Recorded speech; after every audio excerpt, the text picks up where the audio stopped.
Okay, let's unpack this. When we think about ancient religious texts, there's often this underlying expectation that we're going to be reading something floating somewhere up in the clouds. Right, something entirely detached from actual day-to-day life. Exactly. Like you open a holy book and you're primed to receive this ethereal poetry or maybe some abstract philosophy handed down from on high. And completely disconnected from the things that actually keep you awake at night. Yeah, things like paying taxes or navigating corrupt political systems or, I don't know, just wondering how you're going to put food on the table in an economy that feels completely rigged against you. We really do have a deep-seated tendency to sanitize antiquity. I mean, it's almost as if we imagine these documents were drafted in perfectly quiet, sterile rooms Right. by people who, never had dirt under their fingernails and never worried about making a rent payment. We basically strip the texts of their original anxiety. But the moment you actually step into the world of first century Roman Palestine, Yeah. that sanitized stained glass image just shatters completely. Oh, absolutely. You're suddenly looking at a landscape that is deeply fractured, politically volatile, and economically stretched to the absolute breaking point. So, welcome to another deep dive. Today, we have a truly fascinating journey mapped out for you. We really do. We're plunging into a comprehensive document titled 001 Survey of the Book of Matthew. Docs, and this was compiled by Chris R. Velasquez. And our mission for you on this deep dive is to explore how this highly specific, highly localized ancient text, the Gospel, Oh, according to Matthew, functions as the ultimate bridge. the ultimate bridge. I like that. Yeah, it really serves as the architectural crossing point between ancient Judaism and what would eventually, explode into a massive, multi-ethnic global movement. But our goal isn't just to skim over the theological highlights. Far from it. We are getting right into the mud today. We want to unpack the gritty historical realities, the brilliant literary architecture of this text, and the profound social implications it carried. Because, this isn't just a religious textbook. It's an ancient biography Yeah. written in a world dominated by harsh Roman occupation. Intense political division, too. Exactly, and incredibly rigid honor-shame dynamics, Yeah. which is exactly why this source material matters so much to you today. Yeah, why should someone listening right now care about a first century text? Well, think about it. We live in a fragmented, deeply polarized, completely image-driven culture. And Matthew speaks directly into that exact kind of environment. It really does. Our source document outlines how this gospel offers a blistering critique of hypocrisy, of performative righteousness, and of religious tribalism. Wow. Yes, it's an ancient document, but it diagnoses the modern human condition with a precision that is, frankly, almost unsettling. To even begin to understand the mechanics of what this book is doing, though, we can't just start with chapter 1. We have to understand the turbulent world in which it was actually forged. Right, the historical backdrop. Yeah, we have to look at the ashes of Jerusalem. You simply cannot separate the Gospel of Matthew from the trauma of its historical context. The text is carrying the weight of a monumental crisis. So let's look at how our source document lays out the authorship and the dating. Because right out of the gate, there is this fascinating tension. It really is. You have the traditional early church attribution, which connects the book directly to Matthew, also known as Levi, right? Yes, the tax collector who became one of the 12 apostles. Exactly. And the document even cites an early church figure, Papias, who claimed that Matthew originally compiled the sayings of the Lord in the Hebrew language, or perhaps some kind of Aramaic form. But the document is very careful to note that critical scholarship approaches this from a very different angle today. Right. In its final, current form, the text is actually completely anonymous. It doesn't formally name its author anywhere in the manuscript itself. Which is pretty common for ancient texts, yeah. It is, and more importantly, the text we have is written in highly proficient Greek, and it shows a clear, undeniable literary dependence on the Gospel of Mark. Now I want to push on that for a second. If the text is anonymous and it's heavily relying on Mark's framework as a source, why does the entire historical tradition attach the name Matthew to it? It's a really valid question. I mean, if you're just compiling and editing someone else's work, attaching an apostolic name to it feels like a massive leap.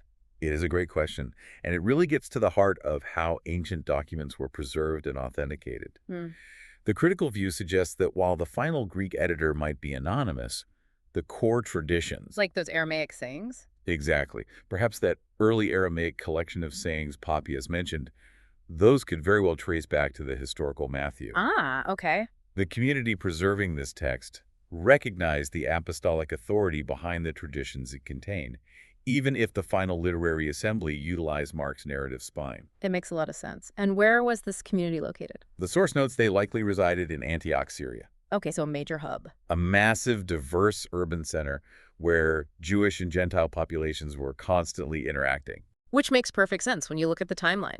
The debate over authorship is definitely complex, but the source notes that the timeline, specifically this horizon of 70 CE, is much more of a fixed anchor. Yes, 70 CE is the pivotal date. Mainstream dating places the final composition of this book in the 70s or 80s CE. And just for context for you listening, 70 CE is the year the Roman Empire, after this grueling siege, completely destroyed Jerusalem. And burned the Second Temple to the ground. What's fascinating here is how the post-70 CE environment illuminates nearly every major theme Matthew is wrestling with. What's fascinating here is exactly that point. We have to understand that for the Jewish people, the temple wasn't just, a large synagogue. Right, it wasn't just a place to go on the weekend. Not at all. It was the absolute center of the cosmos. It was the literal intersection of heaven and earth. It was the focal point of their economy, their national identity, and their covenant with God. So when Rome dismantled it stone by stone? It didn't just create a political vacuum. It created an existential theological black hole. Man, it feels like reading a survival manual written in a refugee camp after a catastrophic earthquake. That's a powerful way to frame it. I mean, if the temple, the actual sun around which your entire cultural solar system orbits, is just gone, isn't this gospel fundamentally an attempt to answer the agonizing questions, how do we survive this? And who are we now? That is an incredibly apt way to look at it. The destruction forced a massive boundary formation crisis. A boundary formation crisis. Yeah, you had a Greek-speaking Jewish Christian community trying to figure out their basic identity. The source document highlights this tension. They were wrestling with where the traditional synagogue ended and where this emerging Jesus movement actually began. Because the old boundaries were physically destroyed. Exactly. In a world without a temple, Matthew is aggressively arguing that covenant continuity is found not in a building, but in a community that lives by the teachings of Jesus.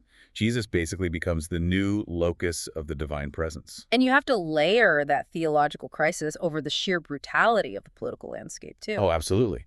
The document maps out the imperial dominance over Judea and Galilee. You've got the reign of Herod the Great, who was a notoriously paranoid and violent client king, right when Jesus is born. Right, the infancy narratives. Then Jesus grows up under the administration of Herod Antipas in Galilee. And finally, the narrative climaxes under Pontius Pilate, the Roman prefect of Judea. We are talking about a population living under the boot of a massive, heavily militarized empire. Constantly navigating by puppet kings and ruthless bureaucratic governors. It is an environment of profound, suffocating instability. But, the crisis of 70 CE and the weight of Roman occupation didn't just happen in the abstract halls of power. Right. It played out in real, dusty, economically strained villages. Which brings us down from the macro politics to the actual dirt and stone of Roman Palestine. Our source material points to specific archaeological evidence that really anchors this world in reality. It's crucial to remember that this isn't some mythic fantasy happening in a made-up realm. Right. It's grounded in verifiable history. For instance, the document mentions the Pilate Stone and the Caiaphas family ossuary. The Pilate Stone is such a brilliant example of how archaeology continually refines our understanding of the text. What exactly is it? It's a first-century dedicatory inscription found in the coastal city of Caesarea Maritima.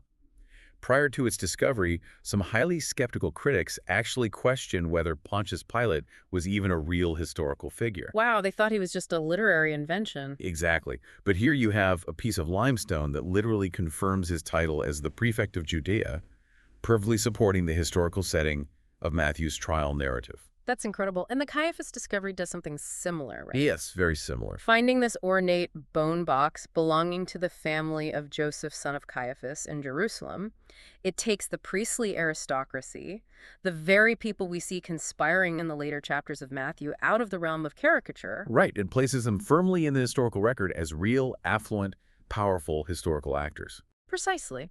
And the archaeological work in places like Nazareth and Capernaum confirms them as real first-century Jewish communities. But archaeology doesn't just give us names and places, right?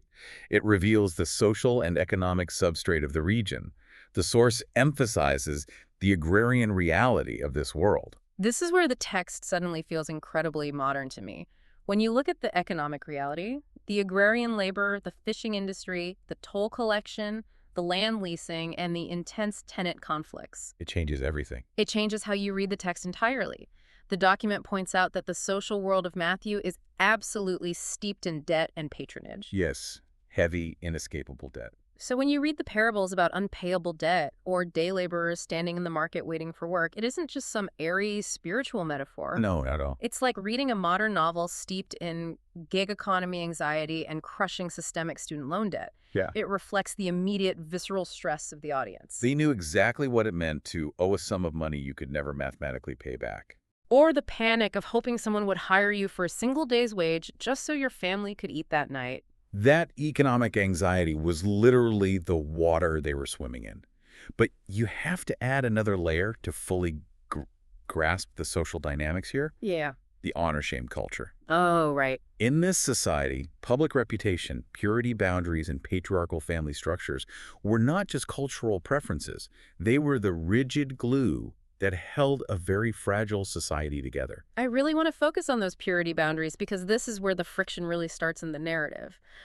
There were incredibly strict rules about table fellowship, right? Extremely strict. Rules dictating exactly who you could and could not eat with, because eating with someone was a profound endorsement of their social and spiritual status. Exactly. Table fellowship was a very public declaration of boundary lines. It was how you demonstrated who was in and who was out. Right. The religious establishment maintained these strict boundaries to preserve the holiness of the community, especially under the constant threat of Roman cultural assimilation. So when you see Jesus in Matthew 9 sitting down to eat a meal with tax collectors, who were viewed as treasonous extortionists working for the empire, Or when you see him touching people deemed ritually unclean. he isn't just practicing some generic form of politeness, is he? Not at all. He is actively detonating their entire social structure. He is highly, highly disruptive. Oh.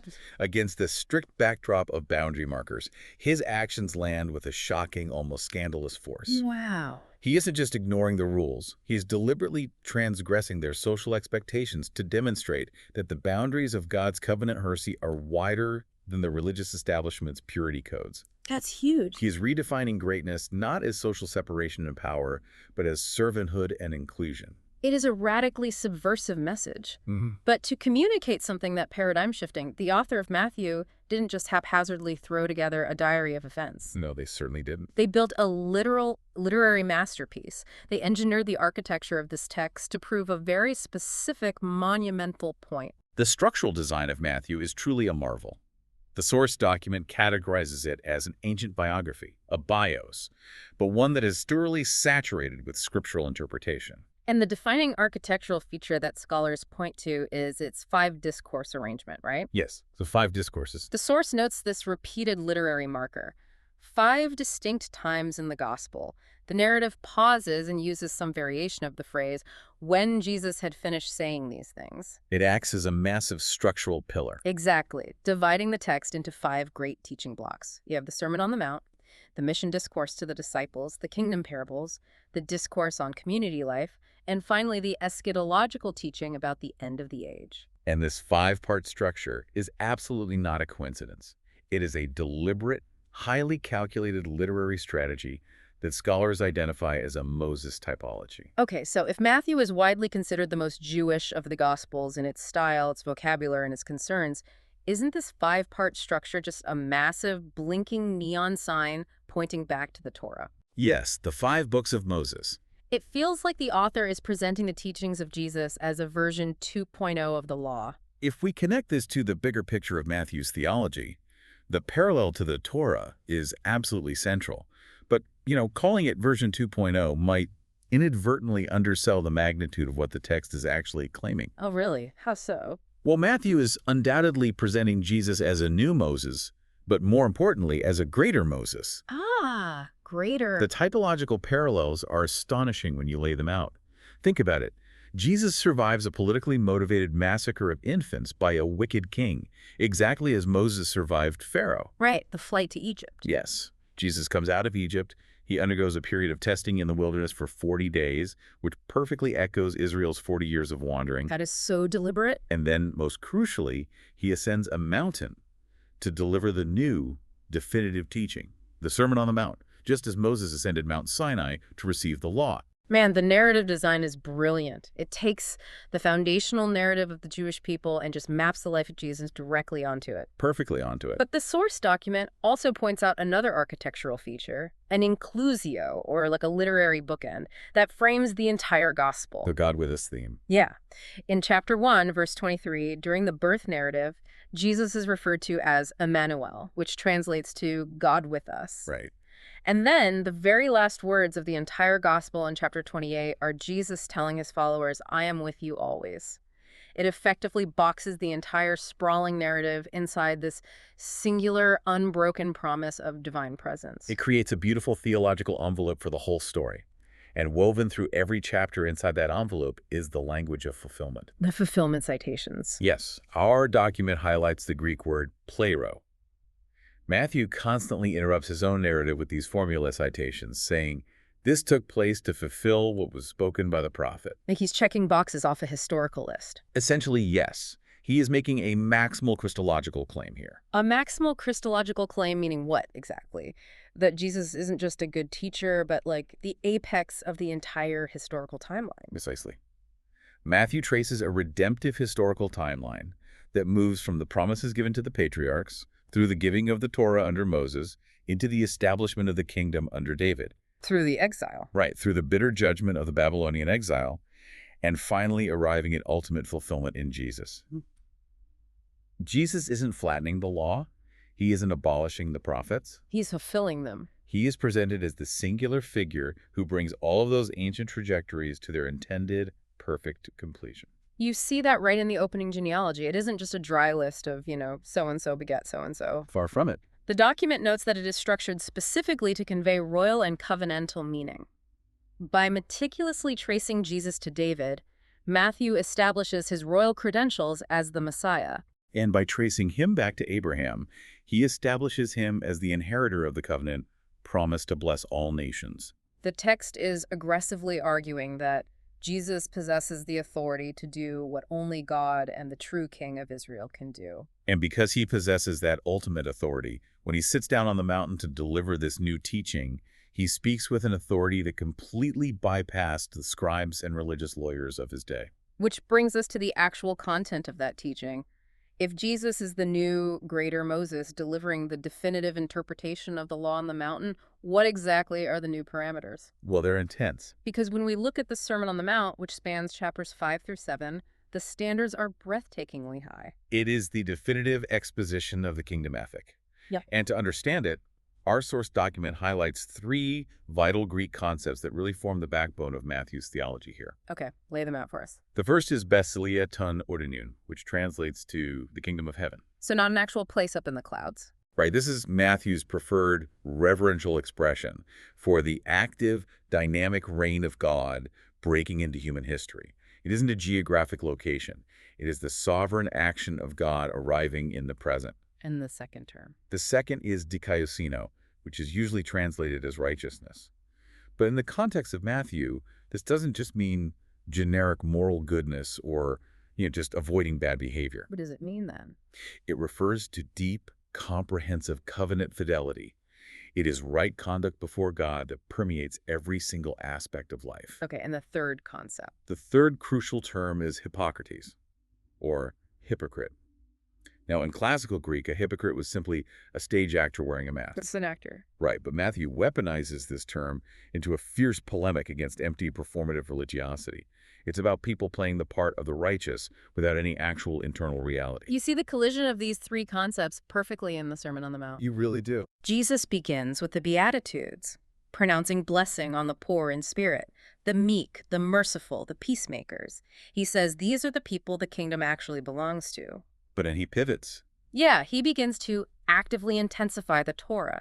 He moves the boundary lines from external, verifiable actions to internal, hidden realities. The famous, "You have heard it was said" statements. Exactly. He says, "You have heard it was said, you shall not murder, but I tell you that anyone who is angry with a brother or sister will be subject to judgment." He takes the law against adultery and equates it with the internal reality of lust. And here's where it gets really interesting to me. On the surface, if you are sitting on that hillside listening to this, These standards sound completely impossible. They do. I mean, policing your own internal thoughts.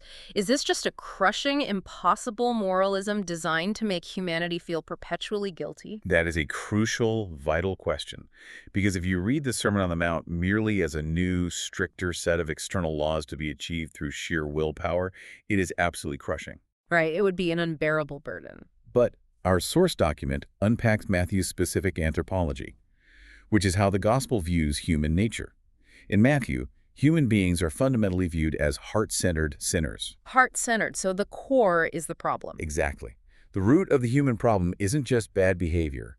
It is a corrupt internal operating system. Therefore, what humanity needs is inner righteousness, not just a better set of external behavioral modifications.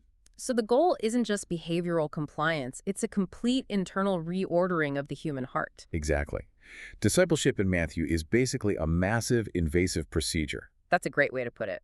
It is about reordering your deepest desires, your secret fears, how you view and interact with money, how you handle sexual desire, the integrity of your speech, and the absolute target of your ambition. Jesus is exposing this devastating reality that you can keep all the rules on the outside. You can never murder, never steal, never break a Sabbath. But if your heart is simultaneously boiling with hatred, pride, or greed, you are still fundamentally broken. The kingdom hasn't reached you. Right. The famous analogy of the house built on the rock at the end of the sermon isn't just about being a generally good person. Which is how it's usually preached, frankly. Right, but it's actually about building your entire existence on covenant obedience to the specific words of Jesus. But practically speaking, how does anyone actually do that? If the standard is internal perfection, who survives that metric? Well, the document mentions Matthew's soteriology, his doctrine of salvation. It points out that salvation here isn't just intellectual assent to a set of facts. No, it includes actual deliverance from sin itself. Remember, the very name Jesus, given in chapter 1, means he will save his people from their sins. Oh, right. The theology of Matthew insists that this impossible internal ethic is actually empowered by a new covenant reality. It is an internal transformation, fueled by divine forgiveness and grace, that organically produces external righteousness. The kingdom changes the root, which changes the fruit. And the nature of this kingdom is complex. It isn't a sudden, overwhelming military victory that immediately wipes out all opposition, like they might have expected. Not at all. In chapter 13, which is the third great discourse, Jesus uses a series of brilliant agricultural and economic parables to explain this. The sower, the weeds, the mustard seed, the pearl of great price. Yeah, to explain how this kingdom actually operates in history. Those parables are essential because they manage expectations. Yeah. They teach that the kingdom is present now, but it is hidden and subversive, kind of like yeast working through dough. It's currently mixed. Right, like wheat growing right alongside weeds, meaning good and evil will coexist in the world and even within the community until the very end. But it carries the absolute promise of a future judicial consummation where everything will eventually be set right. Yes. But this paradigm, a kingdom that demands total internal allegiance to Jesus, that bypasses the temple structure, that redefines righteousness and calls out performative religion. It inevitably sets Jesus on a collision course with the established authorities. The tension is just palpable. We are looking at a profound existential conflict over who actually gets to represent God on earth. And that conflict forces the creation of a new structure. The gospel introduces a deeply significant concept for this new community of followers. Yeah. The ecclesia. The ecclesia. Yes, this is a Greek word that we translate as church or assembly. Right. It appears prominently in chapters 16 and 18. And Matthew is unique among the Gospels here, right? He is. He has this intense, sustained concern with the formation, the discipline, and the internal life of this specific messianic community. Chapter 16 is one of the most famous and honestly heavily debated passages in the entire text. The scene at Caesarea Philippi. Yeah, you have this dramatic interaction where Peter finally confesses Jesus as the Christ, the Son of the living God, and Jesus responds by saying, "You are Peter, and on this rock I will build my church." And then he gives Peter the keys to the kingdom. Right, along with the power of binding and loosing. Now, historically, that passage has been used to build massive ecclesiastical empires. And our source document acknowledges that this has been a major interpretive battleground for centuries. But how does the source actually analyze it? The analysis provided suggests a very specific historical reading. Peter is absolutely being designated as an authoritative apostolic foundation under Christ. Okay.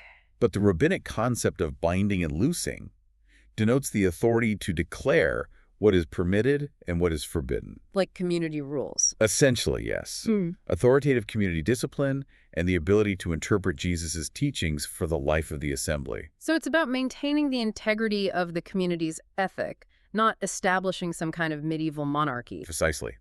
The document argues that this passage does not import a later, fully developed institutional model of autonomous, isolated clerical power. Right. It is describing a real, highly disciplined, constantly forgiving, missionary covenant assembly that operates under the direct authority of Jesus' teachings. And this new assembly, this ecclesia, is forming in direct, blinding contrast to the existing religious leadership. The clash is inevitable. If chapters 5 through 7 are the constitution of the new kingdom, chapter 23 is the blistering indictment of the old guard. The woes. Yeah, we see the woes directed against the scribes and Pharisees. It is one of the most intense, unrelenting critiques in ancient literature. The document categorizes this chapter as a fierce intramural Jewish debate. Intramural, meaning internal to Judaism. Exactly. This isn't an outsider attacking Judaism. This is a Jewish prophet critiquing the leadership of his own people. Jesus is exposing the toxic nature of legalism, completely devoid of mercy. He is calling out the Hippocrates again. Right. Those who meticulously tithe their tiny garden herbs like mint and cumin, but completely neglect the weightier foundational matters of the law: justice, mercy, and faithfulness. He accuses them of cleaning the outside of the cup while the inside is full of greed and self-indulgence. It is a devastating critique of power. And it is this exact rising tension, this relentless exposure of the leadership's hypocrisy and this claim of ultimate supreme authority that inevitably leads to the climax of the narrative. The trial and crucifixion in Jerusalem. Exactly. Now, as we move into the trial narrative in chapter 27, there is a specific moment before Pontius Pilate that we really need to handle with extreme care. Yes, we do. During the trial, the crowd cries out in verse 25, "His blood be on us and on our children." Now, this specific verse has a notoriously tragic history. A horrific history. It has been weaponized over centuries to justify anti-Semitism. Now, looking strictly at our source material, and we are just presenting the analysis provided here, keeping completely neutral, how does the document handle this? It's an incredibly important question, and the source document draws an absolute non-negotiable boundary here. It explicitly states that this verse must never be read as a warrant for anti-Jewish theology. Never. To do so is a catastrophic misreading of the text. The analysis provided suggests that this cry functions strictly within the narrative as a judicial self-invocation within a highly specific, tragic trial scene. Meaning it's a localized dramatic moment, not a universal ethnic curse. Exactly. You have to remember the context we've been establishing this entire time. That Matthew is Jewish. Yes. Matthew's entire gospel is profoundly Jewish. The author is Jewish, Jesus is Jewish, all the disciples are Jewish, the early ecclesia is Jewish. The whole conflict is an internal dispute. Exactly. It's an internal dispute within first-century Judaism about who the true Messiah is and what the parameters of the covenant are. So the crowd in that courtyard. The crowd in that specific courtyard in Jerusalem, incited by the specific leaders Jesus just spent chapter 23 critiquing, is utilizing a known prophetic idiom to accept responsibility for the judicial execution of this one man. To rip that single verse out of its localized historical narrative and use it to condemn an entire people group across history. Is a complete distortion of a gospel that literally begins by honoring the legacy of Abraham and David. That historical context is vital. It keeps the text anchored to its actual historical horizons rather than letting it be hijacked by later political agendas. Well said. And speaking of historical horizons, as the tension reaches its absolute breaking point in Jerusalem, right before the Passion narrative begins, Jesus delivers his fifth and final great teaching block. The Olivet Discourse. Right, in chapters 24 and 25. This discourse contains the eschatology of Matthew. The theology regarding the end times. Right, the final judgment and the culmination of history. And the document points out a fascinating mechanism at work here. The discourse operates on a dual horizon. A dual horizon. How exactly does that work? I mean, how can one text talk about two entirely different historical events simultaneously without becoming completely incoherent? It relies on a prophetic phenomenon called apocalyptic compression. Apocalyptic compression. Yes. In the discourse, Jesus addresses the impending horrific destruction of Jerusalem and the temple, the exact event we discuss happening in 70 CE. Right. But he simultaneously addresses the final, ultimate return, or parousia, of the Son of Man at the very end of the age. So they're layered on top of each other. Exactly. Our source suggests that trying to rigidly untangle these two events, like reading it as either entirely about 70 CE or entirely about the end of the world, is just too narrow. You have to appreciate the prophetic idiom. Yes, where a catastrophic near-term historical judgment serves as a visceral, localized foreshadowing of the ultimate, universal final judgment.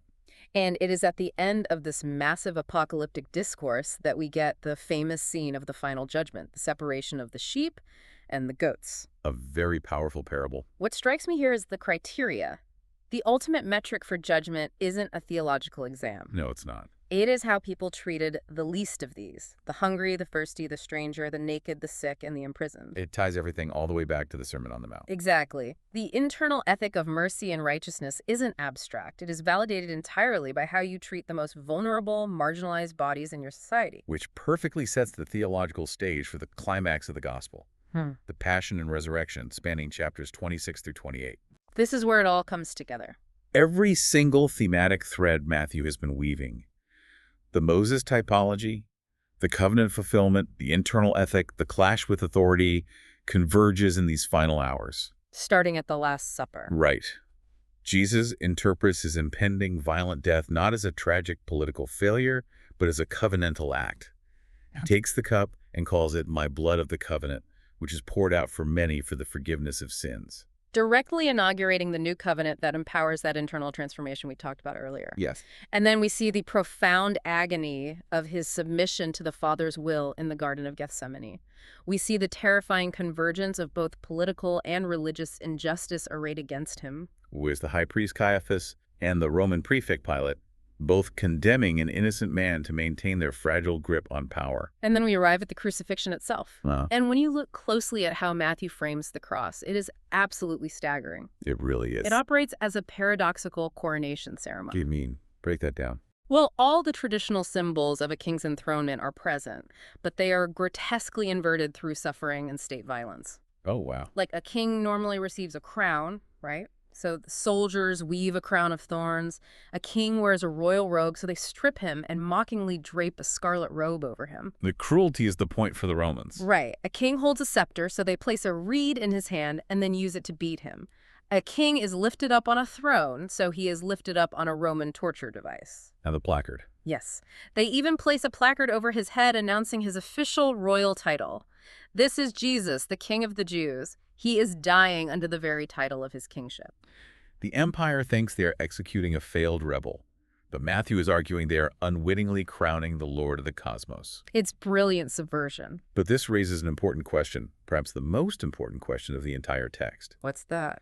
How does a deeply Jewish, Israel-focused narrative concerning a localized king dying a humiliating death on a Roman cross end up bursting those borders to encompass the entire globe? Because up until this moment, Jesus' mission was intensely restricted. Right. In chapter 10, Jesus explicitly ordered his disciples, "Go nowhere among the Gentiles, and enter no town of the Samaritans, but go rather to the lost sheep of the house of Israel." The focus was entirely internal.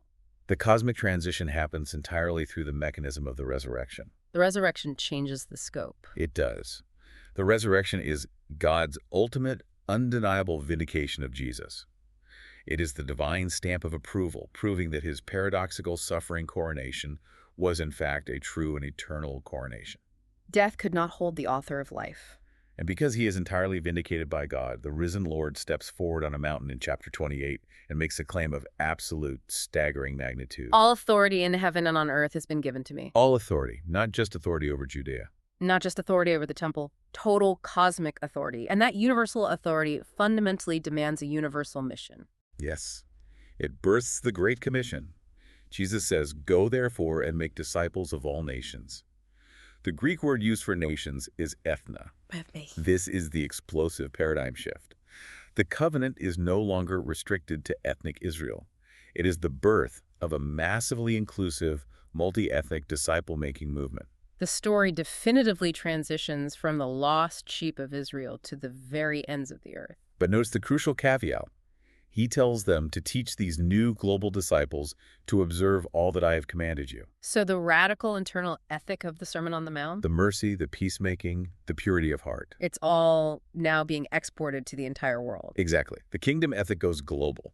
And the entire sweeping narrative ends with that beautiful inclusio we mentioned at the very beginning. And behold, I am with you always, to the end of the age. The abiding presence of the risen Christ is the sustaining reality that will empower this new community to actually live out this impossible ethic. Okay, let's take a breath and look at the sheer scope of what we've covered today. It's a lot. It is. We've walked through the smoldering ashes of Jerusalem in 70 CE. We've dug into the dusty, debt-ridden archaeological realism of Roman Palestine. The historical grounding. We've mapped out the brilliant 5-part literary architecture portraying Jesus as the new, greater Moses. We've wrestled with the intense, heart-reordering ethics of the kingdom, the formation of the ecclesia, and the dual horizons of judgment. And we've seen the absolute tragedy of the cross inverted into the ultimate triumph of a universal king. It is a massive, incredibly complex, and deeply unified narrative achievement. It holds together perfectly. Yeah. Ancient scripture and the person of Christ, Yeah. intense moral ethics and profound grace, the history of Israel, and the destiny of the nations. The reality of present discipleship and the promise of future hope. It really is a masterpiece. So what does this all mean for us? For you listening right now, our document strongly argues that for a modern, fragmented, exhausted culture, Matthew's message is intensely, almost painfully relevant. It really is. It insists that things like genuine mercy, active peacemaking, internal integrity, and deep systemic care for the vulnerable are not just optional secondary add-ons for the exceptionally religious. No, they are the non-negotiable baseline realities of the kingdom of heaven. This text refuses to let religion be privatized into just a personal feeling, and it simultaneously refuses to let it be weaponized as merely a tool for political power. It makes the ultimate claim that Jesus is king, and his kingdom fundamentally relativizes every single earthly power structure. It demands total allegiance, but an allegiance characterized by self-giving love rather than coercive dominance. Exactly. As we wrap up this deep dive, I want to leave you with a final idea to chew on, something that builds on everything we've just discussed.